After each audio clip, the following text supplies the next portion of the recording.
آج کی یہ رات جو عرب دنیا میں اور ہمارے حوزہ علمیہ میں الغدیر الثانی کہلاتی ہے۔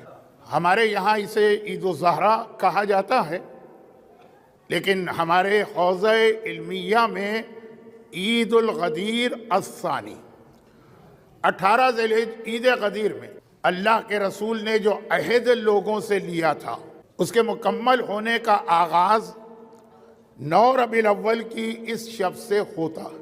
اب اسے چونکہ غدیر ثانی کہا جاتا ہے تو اس کے لیے روایات معصومین میں جو غدیر کے حوالے سے ذمہ داریاں قرار دی گئی ہیں وہ سب بھی ادا کی جاتی ہیں، اور 9 ربیع الاول جشن عید ضحیٰ کے حوالے سے بھی ہمارے پاس الگ سے حدیثیں ہیں۔ واقعاً اپنے گھر میں ایک عید کا ماحول بنائیے، بچوں کو بھی یہ اندازہ ہو کہ خاص موقع ہے۔ آپ کے بچے تو لگ رہا ہے، لیکن گھر کے اندر بھی خالی اعضا خانے کی حد تک نہیں، اچھے کپڑے پہنے، مٹھائی کا انتظام ہو، عیدی کا انتظام ہو۔ اور اکثر مجتہدین کہتے ہیں کہ کل 9 ربیع الاول کا غسل بھی کیا جائے۔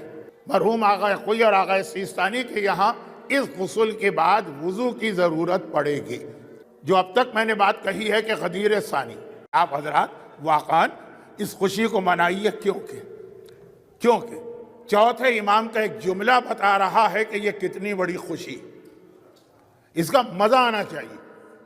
بعض خوشیاں، بعض مزے ایسے ہوتے ہیں کہ چاہے جسم اس کی لذت محسوس کرے نہ کرے، روح لذت محسوس کرتی، اور اس میں آج کی تاریخ شامل ہے۔ کب؟ جب مختار کا مشن آگے بڑھ رہا ہے، لیکن ابھی اس کو ٹارگیٹ اچیو کرنے میں 2 شخصیتیں باقی ہیں۔ اب مختار نے جب خولی کو قتل کر دیا تو خولی اس کے ٹارگیٹ میں ایک بہت اہم تھا، ہارمولہ بہت اہم تھا۔ یہ 2 واقعات آپ نے پچھلی 2 مجلسوں میں سنے، اور اب اس کے بعد 2 اور بہت اہم تھے، 3 اہم تھے، لیکن شمر کا واقعہ ذرا اتنا زیادہ وقت چاہتا ہے کہ پھر پوری تقریر ختم ہو جائے گی۔ تیسرا ٹارگیٹ اس کا تھا اپنا سگا بہنوئی عمر سعد۔ عمر سعد جیسے انسان کے بارے میں کسی بھی انسان کے دل میں رحم ہوگا، مومن چھوڑیے، انسانیت۔ اسی کے کہنے سے تو علی اصغر شہید کیا گیا کہ جس کی شہادت یزیدیوں کو رلا گئی۔ اب سنیے، جب یہ گرفتار ہو کے آیا عمر سعد، واقعات کو مختصر کرنا، ٹائم میرے ہاتھ سے بھاگ رہا ہے، نکل رہا ہے، پھسل رہا ہے۔ اب آ جائیے مکے کے اندر۔ مکہ ہے، 67 ہجرہ ہے، 66 ہجرہ کا آخری مہینہ ہوتا ہے ذی الحجہ، ہر اسلامی سال کا حج کا مہینہ۔ چوتھا امام ہر سال حج پہ آتا ہے۔ صحیفہ کاملہ کی آدھی دعائیں تو امام نے حج کے دوران مجمع کے سامنے پڑھی ہے۔ ذی الحجہ کے مہینے میں حج کرتے ہیں، محرم کی پہلی سے پہلے واپس مدینے چلے جاتے ہیں۔ اس سال نہیں گئے اور مکے ہی میں رہے، یہاں تک کہ محرم بھی ختم ہو گیا، سفر بھی ختم ہو گیا، ربیع الاول کے 8 دن گزر گئے، 9 ربیع الاول جو کل کی صبح ہے وہ آئی۔ اب تک امام تقریباً حج ختم ہوئے 3 مہینے ہو رہے ہیں اور مکے سے نہیں نکلے، اور میں ان چند خوش قسمت لوگوں میں سے ایک ہوں جنہوں نے مکے میں اس گھر کو دیکھا جہاں کا واقعہ پڑھ رہا ہوں۔ 84 یا 83 تک وہ گھر باقی تھا، پھر سعودی حکومت نے اس کو توڑ دیا۔ یہ گھر ہے، اور طریقہ چوتھے امام کا یہ کہ روزانہ نماز فجر مسجد میں پڑھتے ہیں، یعنی خانہ کعبہ میں۔ وہ گھر کہاں پر ہے؟ جہاں رسول اللہ کا برتھ پلیس ہے نا، اس کے قریب ہے۔ تو آپ کھڑے ہو کے دیکھیں، سامنے تو خانہ کعبہ، نماز پڑھتے ہیں کعبے میں، دعائیں تعقیبات، وہاں سے واپس آتے ہیں اپنے گھر میں، آ کے ناشتے کا انتظام کرتے ہیں سب لوگوں کے لیے، اوپن ٹو ایوری ون۔ روزانہ صبح جب تک امام مکے میں رہتے ہیں، سارے مکے والوں کو دعوت عام۔ اور خاص جو جملہ کہہ کر عید الضحیٰ کے موضوع کو مکمل کرنا چاہتا ہوں، اور خاص امام کے گھر میں ایک سویٹ ڈش بنتی ہے، اسپیشل ریسیپی والی، وہ اتنی لذیذ اور مزیدار ہے کہ اس کی لالچ میں پتہ نہیں کتنے دشمنان اہل بیت بھی روزانہ آتے ہیں۔ چوتھے امام نے طریقہ رکھا تھا، ایسی لذیذ وہ ڈیزرٹ ہوتی تھی، اچھا اب ہر آدمی اپنے مطلب کی بات دیکھتا ہے نا. خواتین پرچہ بھجواتی ہیں، مولانا اس کی ریسیپی کس کتاب میں لکھی ہوئی ہے؟ کسی کتاب میں نہیں، وہ لوح محفوظ پہ لکھی ہے. خیر، تو اتنی مزیدار. اب چوتھے امام 9 ربیع الاول کو آئے. 9 ربیع الاول کی بات کر رہا ہوں، 9 ربیع الاول. چوتھے امام روزانہ کے مطابق نماز پڑھ کے اس گھر میں آئے، اور وہ سب لوگ آئے، جس میں بہت سارے محبان اہل بیت ہیں، بہت سارے یہ لوگ ہیں. آ کے بیٹھے، سفرہ بچھایا گیا، کھانے ناشتے کا سامان رکھا گیا. جیسے ہی ناشتے کا سامان رکھا گیا اور پہلا لقمہ لیا، دروازے سے مختار کا قاصد آیا. جو قاصد لوگ ہوتے ہیں نا، اس وقت بھی ان کا یونیفارم الگ ہوتا تھا، پہچان میں آ جاتے تھے کہ یہ کسی کے قاصد. ایک خط، ایک پاؤچ، ایک خط اور ایک پاؤچ. کہا یہ خط ہے، یہ تحفہ ہے. خط کو کھولا، بہت شارٹ کر رہا ہوں، میرا دل ہی جانتا ہے کہ کس طرح سے میں سمرائز کر کے آپ کو پیش کر رہا ہوں. یہ پوری تاریخ خط میں لکھا تھا کہ فرزند رسول، میں نے اللہ سے ایک وعدہ کیا تھا، اس وقت تک نہ اچھا کھانا کھاؤں گا، نہ بستر پہ سوؤں گا، نہ بیوی کے قریب جاؤں گا، جب تک کہ یہ 5 سر آپ کی خدمت میں نہ بھجواؤں. اور آج میں اپنا وعدہ پورا کر رہا ہوں. یہ 5 کٹے ہوئے سر آپ کے پاس بھجوائے. پاؤچ کھولا گیا. ابن زیاد ملون، عمر سعد ملون، شمر ملون، خلی ملون، حرملہ ملون، یہ 5 سر ہیں. بعض علماء نے لکھا چھٹا حسین ابن نمیر، جس نے جناب علی اکبر کے کلیجے میں برچھی ماری. 5 یا 6 سر. امام سجدے میں گر پڑے اور کہا کہ شکر ہے تیرا، تو نے میری دعا قبول کی. خالی شکر تک کہتے تو امام کی عادت تھی، بار بار شکر کے سجدے کرتے ہیں، تبھی سجاد کہلاتے ہیں. کہا تو نے میری دعا قبول کی. اب جو قریب مومن بیٹھے، مولا یہ کون سی دعا تھی؟ کہا جب میرے بابا کا کٹا سر ابن زیاد کے سامنے پہنچا تھا، وہ ناشتہ کر رہا تھا، اور اس نے بڑی حقارت یا ذلت، یہ لفظ بھی صحیح نہیں، میرے بابا کے سر کو ایک طرف ہٹا دیا، پہلے مجھے ناشتہ کرنے دے پھر میں دیکھوں گا. یہ ایک توہین کا انداز. میں نے اس وقت خدا سے کہا تھا، خدا بندہ اس ملعون کا کٹا سر بھی میرے پاس اس وقت آئے جب میں ناشتہ کر رہا ہوں. اور ادھر یہ ناشتہ شروع ہوا اور یہ کٹا ہوا سر آ گیا. امام دیکھتے جا رہے. اب بھول گئے ناشتہ.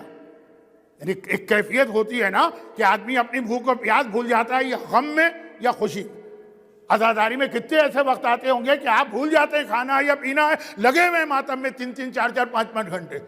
اور آج چوتھے امام خوشی کے عالم میں بھول گئے ناشتے کو. پھر کھڑے ہوئے اور زنان خانے میں گئے، بیت الشرف میں، اور وہاں جا کے سیدانیوں سے کہا یہ اٹھو، نہاؤ دھو. تبھی وہ بعض مہاراجے نے کہا یہ نہاؤ دھو کا مطلب ہے کہ غسل ہے آج کے دن کا. لباس چینج کرو، کالے کپڑے اتارو، نئے یا صاف ستھرے اچھے رنگ کے کپڑے پہنو، بالوں میں خضاب لگاؤ. خیر یہ خضاب بھی اسلام کی بہت اہم سنت ہے، لیکن بیان کرنے کا موقع نہیں ہے. وہ جو میں آدھے گھنٹے کی تقریر کو 3 گھنٹے کی تقریر بناتا ہوں، وہ اسی طرح، تو یہاں موقع نہیں. سیدانیوں سے کہا خضاب لگاؤ، بالوں میں تیل ڈالو، کنگھی کرو، چولہے روشن کرو، کیونکہ 5 سال تک 62 ہجرہ میں قافلہ 1 سال بعد مدینے آیا نا، اور 67 5 سال تک اہل بیت کے گھر میں چولہا روشن نہیں ہوا. چولہے روشن کرو، اچھے کھانے پکاؤ، یہ آرڈر دیے امام نے. پھر باہر آ گئے اور سیدانیوں نے پھر اس حکم پر عمل کیا باقاعدہ. اب یہ ناشتے کا وقت ہے، یعنی صبح کا وقت ہے. 9 ربیع الاول صبح شروع ہوئی.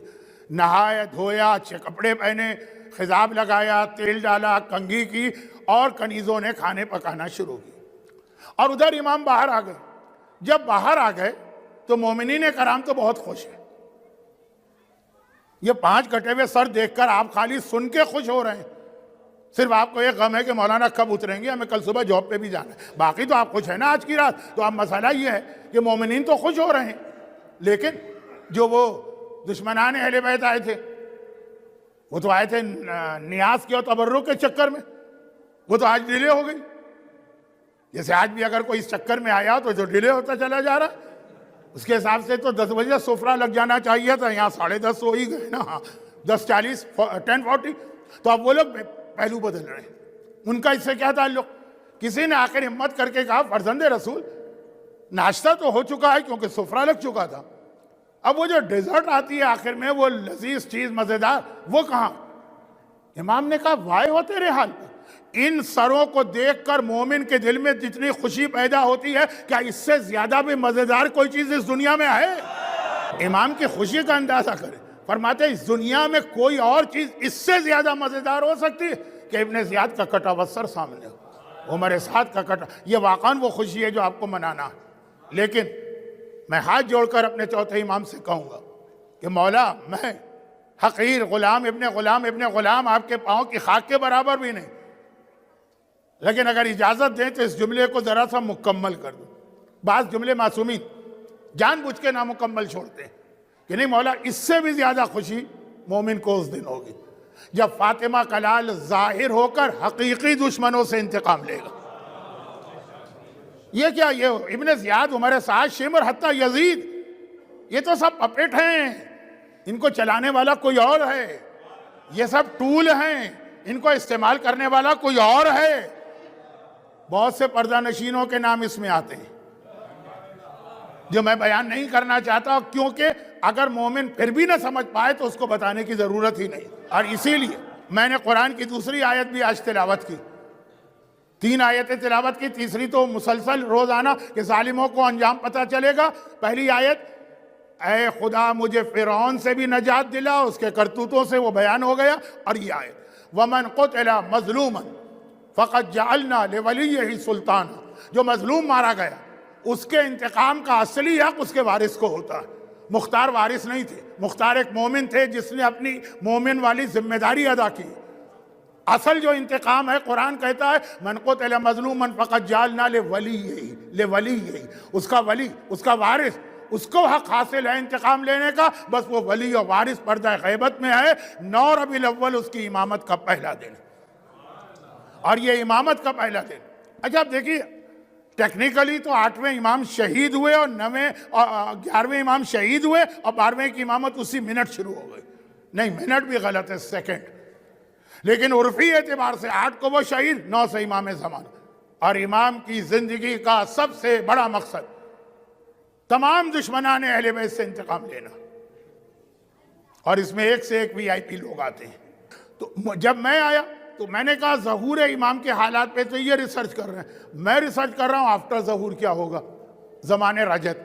تو پھر وہ حدیثیں پڑھی جس میں ایک حدیث یہ تھی کہ 2 بہت ہی سخت قسم کے دشمنان اہل بیت کو امام زمانہ سزا دیں گے، اور پہلی سزا امام انہی کو دیں گے، باقی سب بعد میں آئیں گے۔ لیکن وہ امام کے لشکر کے بہت سارے لوگ کہیں گے واہ مولا یہ تو بڑے اچھے لوگ ہیں، یہ تو بہت پیغمبر کے قریب اٹھنے بیٹھنے والے ہیں، آپ ان کو سزا دے رہے ہیں اتنے اچھے لوگوں کو۔ اب روایت کتاب میں لکھی تھی، میں نے پڑھ تو دی، لیکن میں نے سوچا کہ یہ جو لکھا ہے کہ امام کی فوج اعتراض کرے گی امام پر، یہ اچھے اچھے لوگوں پر آپ کیوں سزا دے رہے ہیں؟ میں کیسے اس سے زیادہ واضح کروں؟ تو بڑے نیک لوگ۔ تو میرے دل میں خیال آیا یہ حدیث غلط لگ رہی ہے، کوئی شیعہ کبھی دشمن زہرا کی تعریف کر سکتا ہے؟ میں اور زیادہ کھل کے یہاں تک پہنچ گیا، کوئی دشمن زہرا کی تعریف کر سکتا ہے؟ میں نے کہا حدیث آئی ہے شاید غلط ہے، یہ نہیں ہوگا، امام زمانہ کی فوج کمپلین نہیں کرے گی۔ ہم نے اپنی آنکھوں سے مرنے سے پہلے دیکھ لیا، آج کہیں کہیں ہمارے ممبروں پر دشمنان زہرا کا قصیدہ پڑھا جا رہا، ان کے حالات بیان ہو رہے ہیں، جملہ کہا جا رہا۔ اچھا ذرا کوئی آدمی اگر بہت انصاف کرنا چاہے اپنے خیال میں، کہتا ہے ہاں برے تھے، اتنے برے نہیں تھے۔ ارے تو پھر کتنے برے تھے بتاؤ؟ یہ ہمارے ممبر پہ ہو رہا ہے۔ اب وہ حدیث سمجھ میں آ رہی ہے، جب ظہور امام ہوگا امام کی فوج میں بھی ایسے لوگ پیدا ہو جائیں گے کہ جو بڑے اچھے لوگ ہیں، مولا یہ آپ کیا کر رہے ہیں؟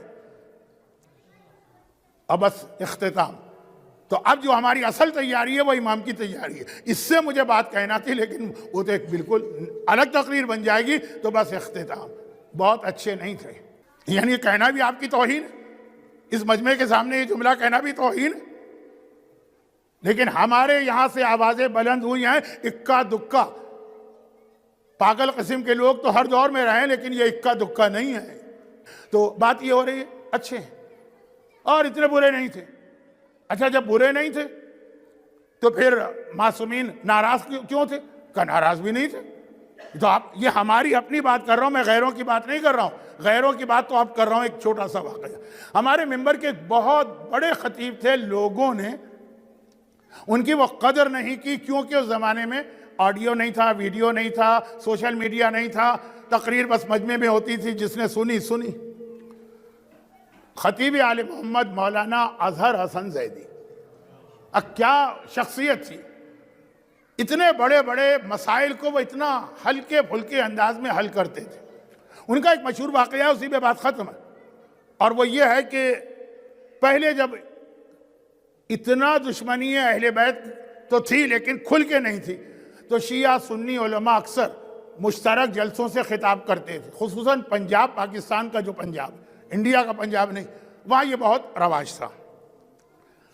اہل سنت ایک کلیم کرتے ہیں پاکستان کے کہ آج تک اردو زبان کا سب سے بڑا خطیب ہیں عطا اللہ شاہ بخاری۔ مشہور ہے کہ وہ عشاء کے بعد تقریر شروع کرتے تھے، فجر تک ان کی تقریر چلتی رہتی تھی، مجال ہے کہ مجمع ٹس سے مس ہو جائے۔ اور مشہور ہے اتنا کہ ایک نہیں، ہمیشہ اگر کبھی وہ 8 بجے تقریر شروع کرے، 1 بجے رات کو ختم کر دے، ممبر لوگ پبلک جانے نہیں دیتی تھی۔ اتنا خطیب کے جادو۔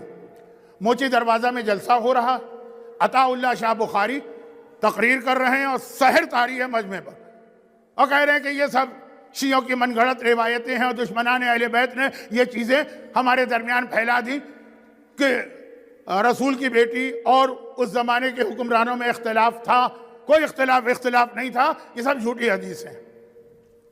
پھر مولانا زیدی صاحب کی باری آئی۔ اب دیکھیں کوئی علمی جواب کا وقت نہیں، باری آئی ان کا جواب دینے کے لیے نہیں، تقریر میں سیکوینس میں وہ کھڑے ہوئے، انہوں نے کہا کہ کتاب بخاری میں امام بخاری نے یہ لکھا، اور یہ لکھا، یہ آج تک گلے کی ہڈی، ساخطتاً حتی ماتت، شہزادی اتنا ناراض رہیں جب تک کہ موت نہیں آئی۔ کیونکہ آج کل بعض لوگ ذرا سا ڈائلیوٹ کرتے ہیں مسئلے کو، ہاں ناراضگی تھی وقتی کہاں نہیں ہوتی، پھر ٹھیک ہو گئے تھے۔ بخاری کتاب میں لفظ آ گیا، امام بخاری نے حتی ماتت، موت تک۔ مولانا زیدی صاحب نے کہا کہ عطا اللہ شاہ بخاری کہہ رہے ہیں کہ کوئی اختلاف نہیں تھا، امام بخاری لکھ رہے ہیں کہ اختلاف اتنا تھا کہ مرتے دم رکھ رہے۔ میری سمجھ میں نہیں آتا ان میں سے صحیح بخاری کون ہے۔